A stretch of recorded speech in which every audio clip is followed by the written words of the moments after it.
تمام.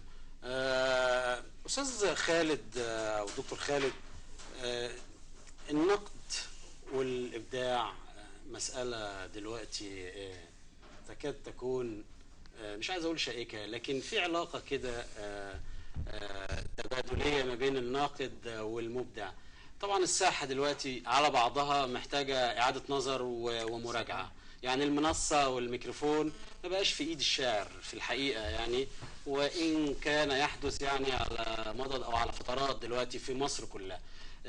وزارة الثقافة بتحاول ترجع المسألة شوية وتنزل بالشعر للشارع نفسه، او على جانب اخر بيحاولوا يدخلوا جمهور الناس الى نوادي الادب وقصور الثقافه. هنا الناقد شريك في العمليه دي في الحقيقه. صحيح. يعني كيف تضع يدك انت على نص جيد في الاساس، وبعدها بتحاول تقدمه للناس؟ هل بتنتظر دعوه فقط وكانك متاسف في التعبير عامل زي المأذون اللي ما يقدرش يتحرك الا لما يكون في كتب كتاب، يعني ولا دور الناقد هنا ايه؟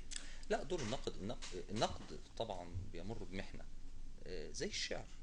والحقيقة ان العلاقة هنا تبادلية. في زمن احمد شوقي وحافظ ابراهيم وخليل مطران وابراهيم ناجي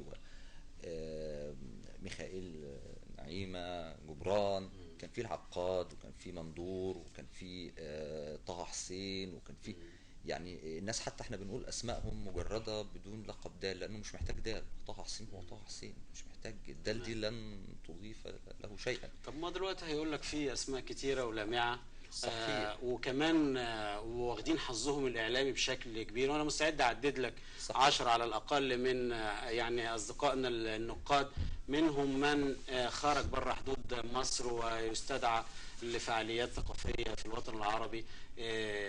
الاسم يصنع، لكن المنتج النهائي فين؟ نجحت ازاي يعني؟ يعني احنا زمان، انا بتكلم على المتلقي العادي. اذا الناقد نجح انه يجعل الشعر مستساغا مم. بالنسبة للجمهور والمتلقين العاديين، يبقى الناقد كده نجح. انت مم. تعمل اضاءات، ابتعد عن التقعر كل شوية. يعني الناقد احيانا يحب يستعرض وبالمصطلحات والفرانكو ارب احيانا، وانت بتتقعر ليه؟ والنظريه الغربيه اه بحذافيرها. واحيانا يكون الكلمة في دلالة بسيطة ليها. منظور يعجبني أوي الدكتور محمد منظور رحمه الله.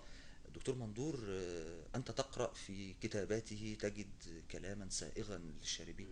أنت الناقد يحتاج إلى، انت ذكرت رجاء النقاش طبعا طبعا، يعني قبل الدكتور رجاء الهوا. النقاش رحمه الله في دراسته عن محمود درويش، خلاص انت مش محتاج، انا متلقي عادي. بيحببك في محمود طبعا درويش. طبعا. و له يعني اشارات بالغه، ومش مجامل كذلك. هو ياتي بما للشاعر وما عليه، مم. وده المطلوب، واضاءات. طيب.